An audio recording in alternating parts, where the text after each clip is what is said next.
Rita's unique card, Time Paradox, is one of the strongest in the game that grants you 6 extra AP in a turn to use for her basic attacks and specials. Her Ego skill is not only a damage boost, but grants you even more AP on top of that, and she has some of the best looking attack animations in the game. Rita is the newest character to join us in Chaos Zero Nightmare, but what happened to the rest of her kit? Cosmic here, welcome back to another Chaos Zero Nightmare video, and today we have Rita, the newest Justice Psionic character that will be joining us, and this is one I know a lot of players have been looking forward to ever since the first reveals, and again, I have to say, her animations are just absolutely gorgeous, so this is one that at least is great to look at, but how is her kit overall? Well, there are some issues that I take with it, but that's what we will be diving into today. So as always, I'm going to include my all-in-one build guide here up front, so you can just keep this as a quick reference. Feel free to screenshot it. This is definitely the 3 core builds or ideas of builds that I think that she falls best into. But otherwise, in today's video, of course, we're going to dive into the overall overview for Rita, going into the epiphanies, the memory fragments, all that good stuff. We're going to talk about the best team recommendations to get you started with her kit, and then also showcase those teams in action, because she does have a little bit more going on with her kit. I think it'll just be best to showcase them at the end. So if you need help or want to just know how she plays, definitely look forward to that, and everything, of course, will be timestamped below. So if you want to support more videos like this one for Chaos Zero Nightmare, make sure to hit that subscribe button. But otherwise, let's dive in. Of course, there is her lobby artwork up front, but we are going to go into her kit in details. And as always, I do try to pre-farm quite a bit, so here is her overall stats. Let's get into the cards themselves. We have Time Acceleration, which I do have a basic attack build that we're going to talk about. This thing becomes a absolute nuke, both in Chaos and in the right builds if you're using Ray. So I will say, while I don't normally rate characters based on just how good they might be in Chaos or not, I will say, because we have the Fate that allows you to get double basic hit attacks, she is just going to auto clear. You know, if you missed out on 9 for whatever reason, or if you just want like a Justice favored Chaos that you need to go farm like Foretold Ruin or something, Time Acceleration is an absolute nuke of a card once you get this upgraded, and does a surprising amount of damage. Rewind as a heal, you're just going to always cut this. Chrono Archon. So let's get into the overall epiphanies. Now, I did have another video breaking this down, so instead I will just have some very quick thoughts here on screen for each one of these. But for me personally, I will always recommend taking the first one just because it smooths out your turns overall. And the second one here, where it says damage based on each Chrono Ascension at the end of your turn, you just don't have access to this because it is something that you are going to be completely tapped out for. The third one, if you are using a bunch of exhaust characters, it is certainly an option if you are using like bullets or if you're using 9. For the fourth option, discard is going to be exclusively for Nia. And then for the retain effect, you know, that's going to be great for things like Orlea. So you might be wondering about this Chronicle part, so we're going to talk about that now, is that this will make a lot more sense in the later half. But long story short, you have a stack of 6 at most that you can build up. During your turn, as you are playing cards, you will gain that stack. At the end of your turn, it'll move over to the Chronal Ascension, so that in your next turn, you have effectively 6 extra AP to work with. Now, the most important thing to note about this is that as long as you have Chronal Ascension, you cannot gain extra stacks of the Chronicle. So you do need to be very mindful about the order in which you are sequencing your cards so that you do get the most out of her AP and not accidentally play cards for other characters while not stacking that up. That is like the one challenging thing about this character that will make you sequence things a little bit different. So I did want to make sure I put a big emphasis on that up front. Up next for Time Axis Collapse, this one is going to be a bit more of an interesting one, that if there was a single card that we would cut, again, just because of the new rules of being able to remove extra cards for the seasonal. I know a lot of people have already been saying that they've been removing this one, but I want to really stress that now that I've done a little bit more testing, now that I've done more team building, now that I've tried to dig into the card pool and see what else is available, the big issue with Rita is that she just does not have a lot of ways to get buffs currently, right? Even with Tiphera, who, as you might expect, would be a very good character to combine with her, and to be fair, she still is because of the AP generation, we don't have a lot of ways to consistently buff high-costed attacks that are effectively hitting multiple times in a turn. Rita, her big thing is that you are going to be spamming a ton of attacks because, spoiler, you are using like 12, 15, or even 18 action points in total a turn because of how her kit works. So for me personally, the one that I've tested all these now that I've really been leaning towards is actually the third Epiphany that says the next 3 attack cards, this unit is getting plus 100%, or I should say 100% damage increase, so multiplicative, not additive. And what is really important to note is that this does stack, so you can use it turn over turn, where like, let's say you have not a lot of action in your hand, you don't have a lot of attacks, you can spend 3 of your resources for time axis collapse, give you that buff going into the next turn, and then try to set up the highest damage attacks possible for the Fate Imprint, which we're going to talk about shortly. So I was trying to go back and forth between like the vulnerable one, which could be good outside of season 2, once Arbor is going to rotate, or maybe in the future we just get extra ways to buff vulnerable, can be nice. And then with the last one, changing the Fate Imprint to a cost of 4 means you ramp up their damage a little bit faster.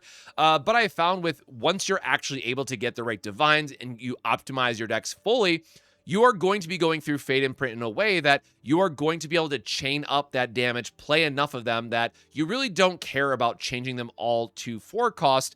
Instead, you want to try to always line up for that big 7, 8, 9 turn and dealing as much damage as possible because your multipliers are going to be a lot higher. Now, if you don't have Tiphera, for example, a Source of Water Mika can do some work, but it is going to fall ultimately a little bit short from the total amount that you are going to need. Moving on from there, we have the Future Decreed. And this one is just, how do we make her a support, right? Anytime that we have a card that allows us to cheat AP, it's already pretty good. And what's important to note here is that you can get a draw divine on these. So it is something that's like, okay, we can make use of this and we can find a way to able to activate certain other characters or find a way to support future characters as well. But it is something that I'm just not that big of a fan of, at least for compared to the rest of her kit. She is definitely damage first, I would say, and support kind of a secondary role. That said, the 4th Epiphany is very good for one of her builds that we're going to be talking about for the more free-to-play friendly side. And then the 5th one, because it is a upgrade, I actually do recommend taking it just to thin out the deck and also giving you a little bit more damage. But ultimately, just think about these as other ways that you are generating AP effectively, or saving AP when you really need to.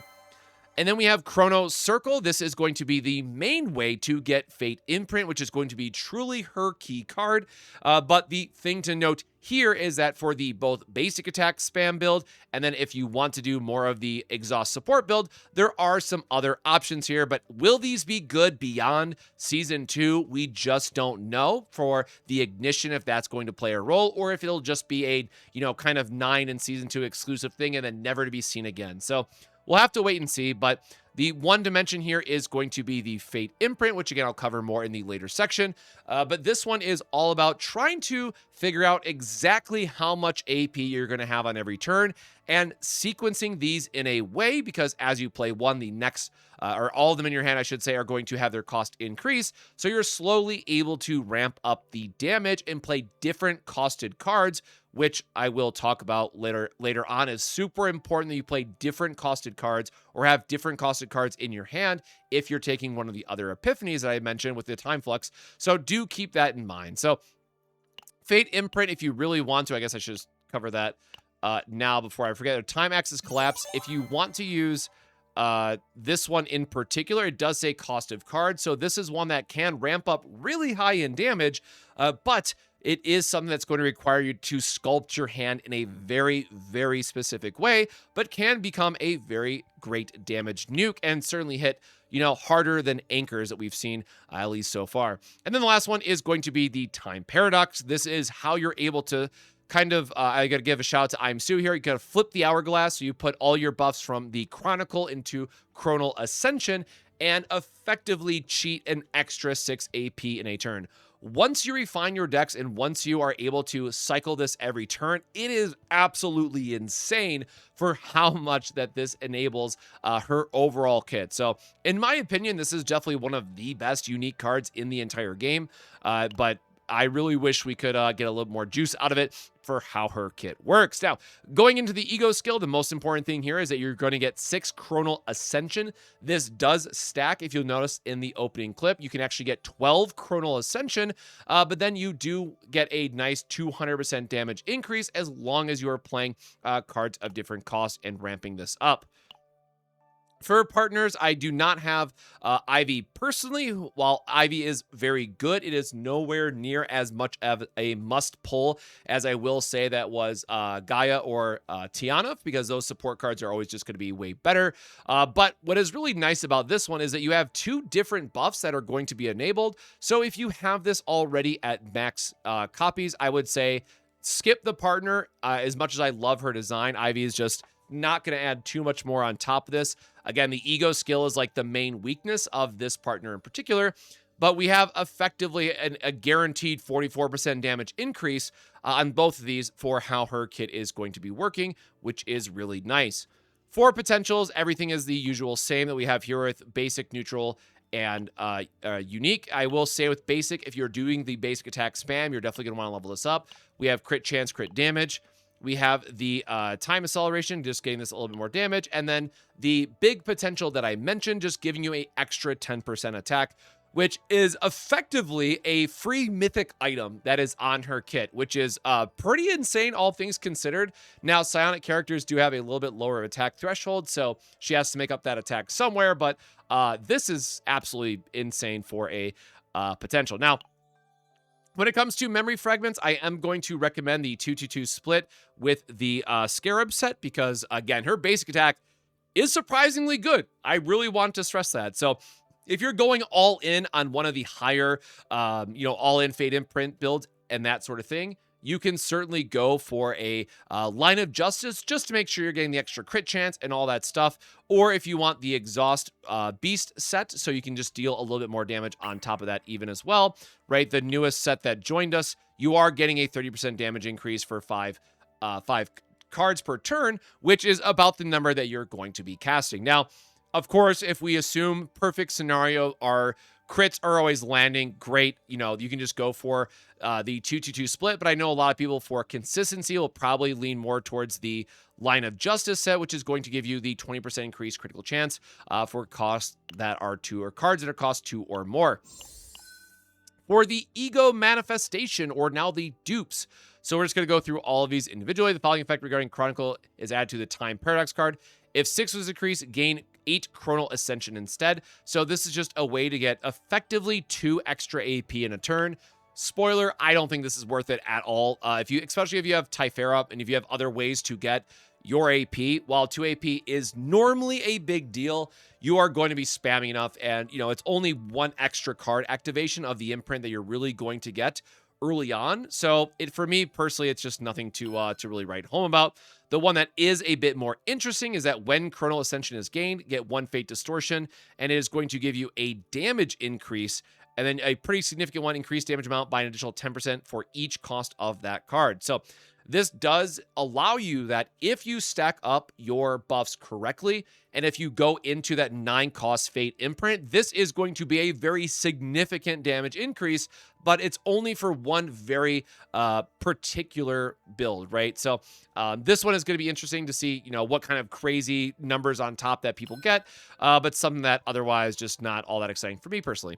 So the E3 is always going to be the upgrade for the ego skill, so you're getting another 100% damage on that. When a 2-cost higher card is activated, trace memory, so you're going to be getting a increased damage amount here, which is nice that it's going to go up to 30. So E4, very good. E5 is a normal upgrade across the board, and then E6 here all the way at the end is that you're getting that fixed damage. So I do like this one that it gives you the increased Chronal Ascension automatically right at the start, so you can just pop off, do big things. But the 80% fixed damage adding a little bit more damage over time is kind of the bleed effect that is really playing a role in her kit that I've noticed overall. So that brings us to the overall save data in the builds, and we do have 2 here that we're going to talk about. We're actually going to start with the basic attack build. So I will have, again, this section, we're going to be talking about it, and then we're also going to have these showcases just slightly after. So For the basic attack build, you are going to want to get, of course, as you would build 9, right? All the things that say, hey, if you have 2 or 3 or cost higher cards, and again, we are in Season 2, so do keep that in mind. Any damage that goes higher, great, but otherwise, we are a little bit limited in terms of what we really have to make use of. Now, Rage Potion is absolutely bonkers because we will be spamming a lot of cards together. So do keep this in mind that Rage Potion is still going to be one of the best ones you have. And then because we have the draw ability with the upgrade, you can actually get a little bit extra use out of this as well, which is really, really nice to see. So we will have this pulled all together. Now, what really makes this work is actually going to be the Ray, and I have the full image up here now just to talk through. But for the build that we want to be focusing on, right? This is where it gets interesting, is that we don't really have a good way to buff this overall because we have the Strike of Darkness, which is a very significant damage increase, right? Think of this as a permanent vulnerable that you are applying.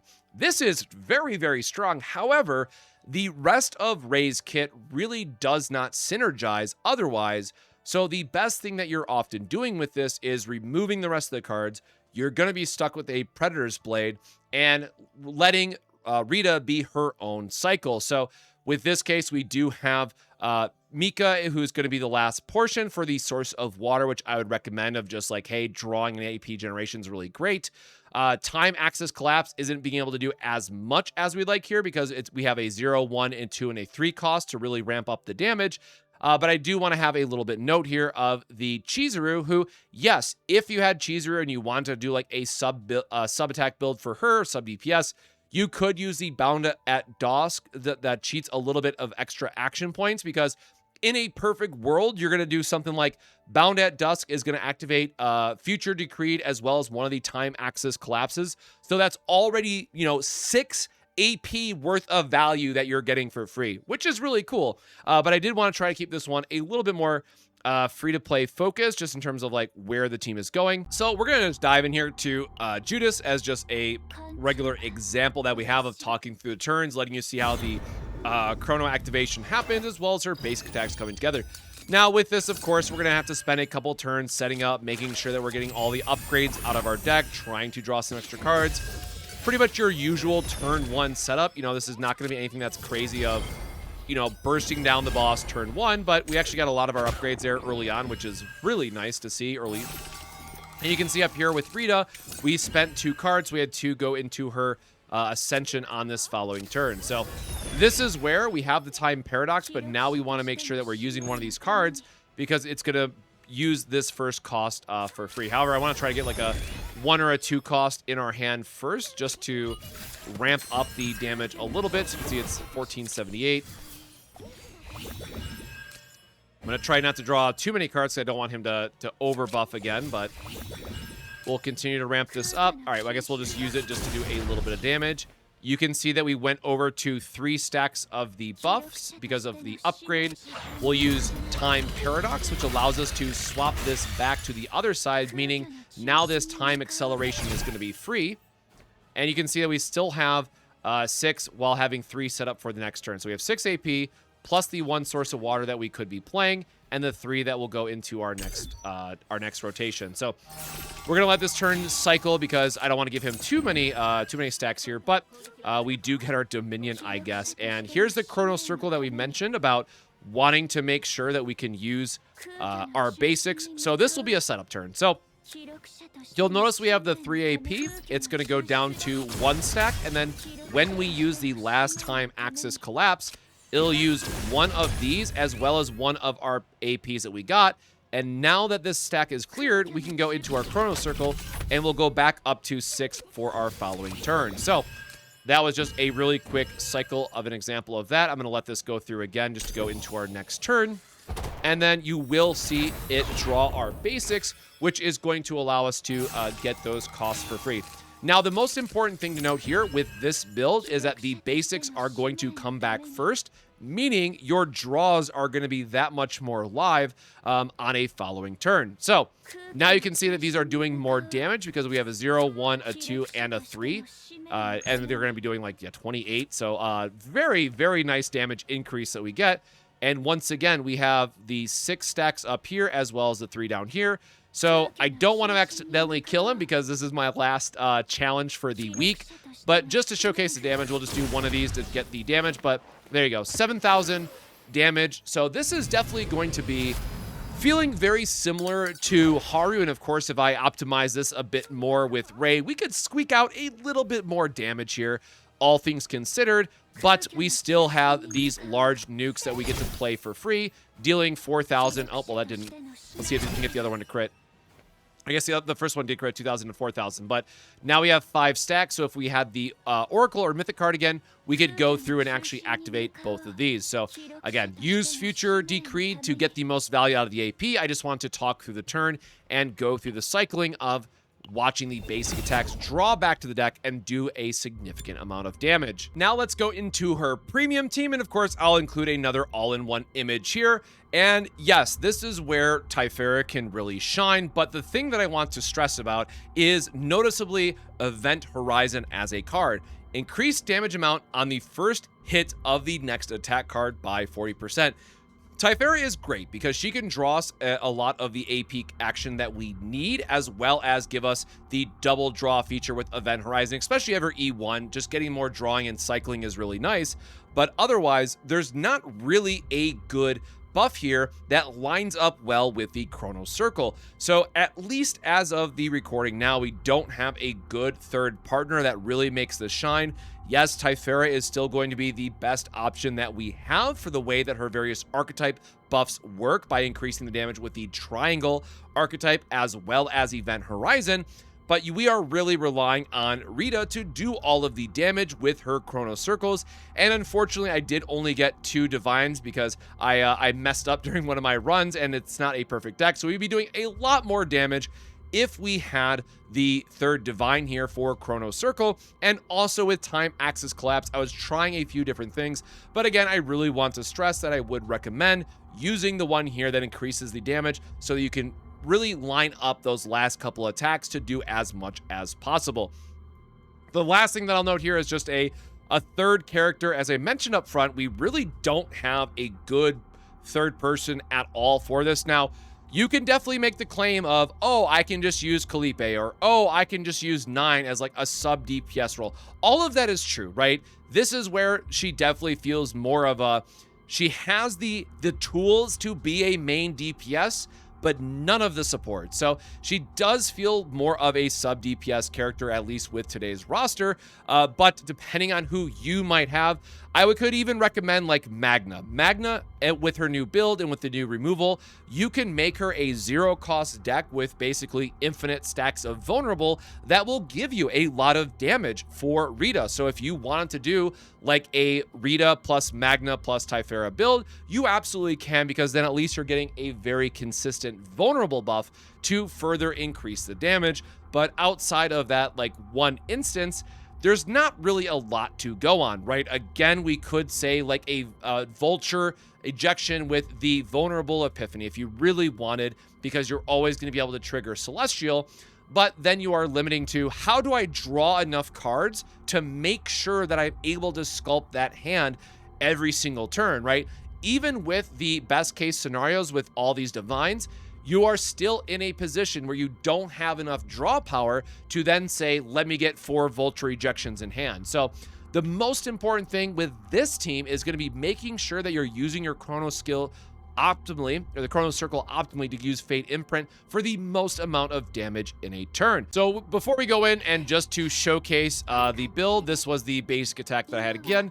And the Millennium Arbor is definitely going to be our best choice for now, because we do have a consistent way to apply vulnerable with this build. Again, keeping in mind the other one is going to be all 2-cost focused, so it doesn't trigger it. However, again, if you were watching this in the future beyond Season 2, while Millennium Arbor is really good right now, it's not going to last. So this is something that we'll have to replace in the future, and you'll have to use like Magna or some other source. And again, unfortunately, we did not get the one that says create 3 Fate Imprints, but we did get the draw 1 divine and only 2 copies. So this is leaving a little bit to be desired. And then I do want to mention again is that she does have a way to get vulnerable within her own kit if you really need it, but I would still recommend using the 3 action point 1 to line it up correctly in case you are just trying to do the most amount of damage with the 7, 8, 9 combo with the Fate Imprint. So we're going to go in with this build now, see what we can pull together. Now, I want to stress, Veronica is also not going to be exactly the best because we will be having the ballistas being generated, which can limit what our hand can do in a lot of cases. But thankfully, with this version, it is just the one ballista that we have to worry about compared to some of the other ones that were a little bit more restrictive in that nature.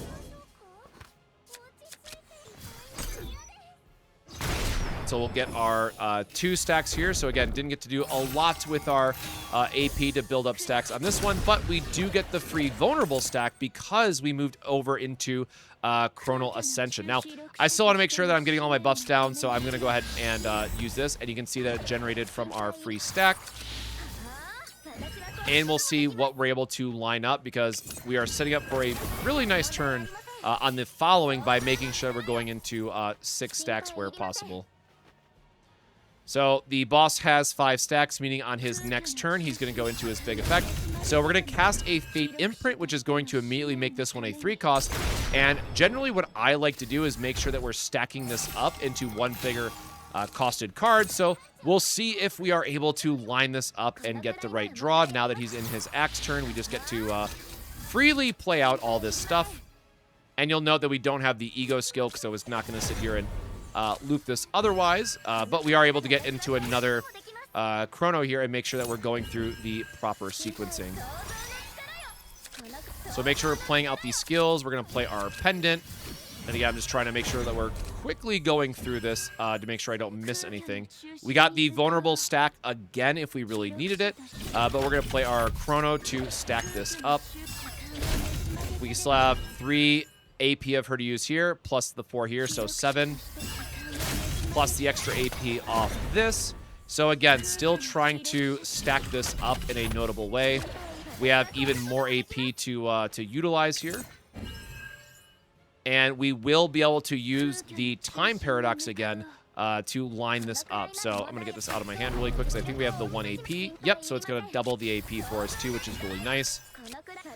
You get another Quantum Seed. Unfortunately, the Event Horizon is not going to get the full buff here, so we are a bit limited in that regard, but we have the 5 here, so we're going to go ahead and use our Time Paradox.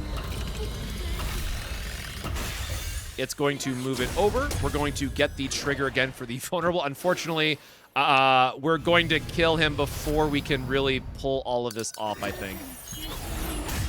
So we'll see. We'll see how I can stack it. So again, we have 5 AP here, 8 here, so we can stack this a little bit more. And again, if we had her ego skill here, we could do even more damage.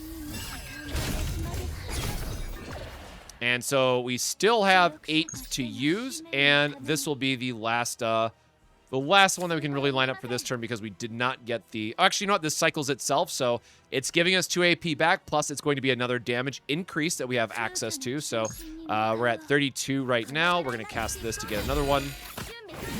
And this is where the sequencing matters for using her various archetype cards. There's going to be another buff for us.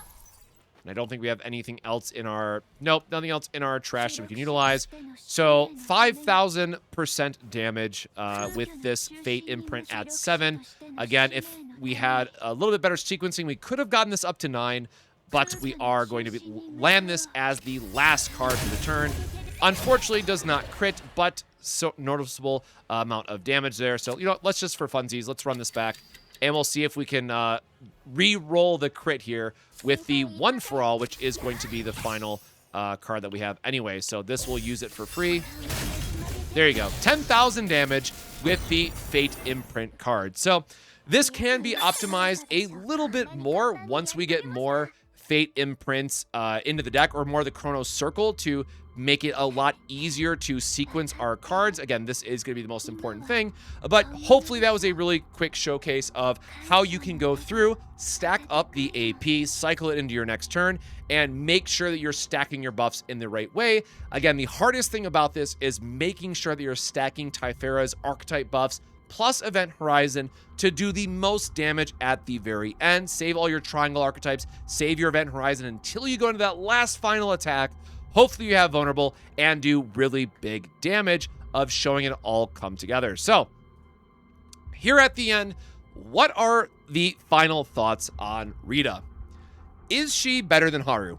Yes. I think especially even if you have either E2 Haru or maybe you've been using the Narja build overall, I would say that Rita does have a bit more value because not only does she have the support build to get a little bit more use out of her in the overall roster, is that her Fate imprint, once, we get a little bit more time to test and refine it more, it will definitely deal more damage than the Anchor build that is currently, kind of the hot talk of the first Great Rift.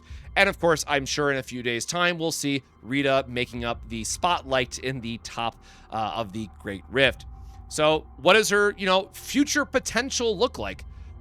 Well, maybe, because Vulnerable can be strong, but it kind of leans more into what 9 wants to be doing, right? So the real question that comes from this is, what type of high-costed AP spamming buffers will we get that's not just all in focus on 9, because she kind of just took the overall spotlight. There's nothing currently in the game that really gives us the type of buffs that she's going to want other than Vulnerable, right? She does have her own buff, which of course is important, but there's not really that strong second character other than Tiphera that says, okay, this is really where we want to be with this character.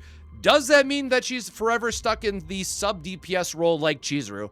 Maybe, but that's also not that exciting of a thing considering where we were with 9. So unfortunately, the kind of last thought that I have on that, is Rita the worst character of season 2?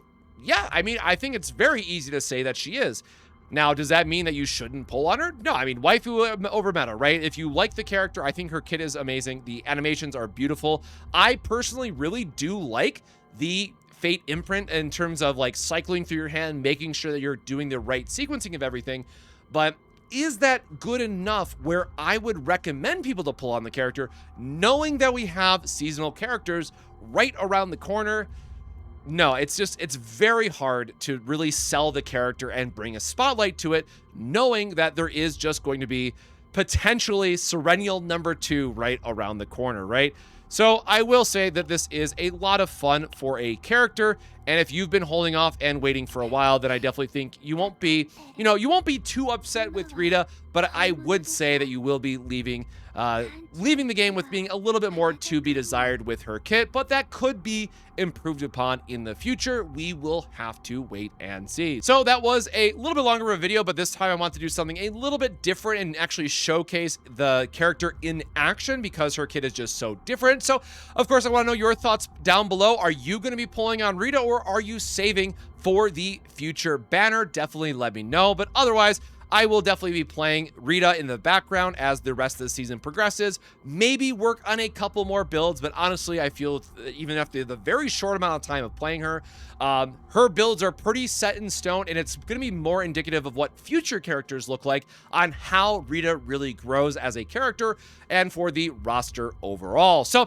that's going to do it for today's video. Again, thank you so much, everyone, for supporting Chaos Zero Nightmare, and I've just been having a ton of blast with this game overall. Of course, preseason, I might be taking a little bit of a break while waiting for Season 3, but I am so excited for the corruption mode, the new end game, so much to look forward to in Season 3, that at this point, I kind of just want this season to be over so we can get into Season 3, and that's where I'm at. But until next time, have a wonderful rest of your day, my friends. Stay safe, stay hydrated, and we'll see you in the next one. Cheers.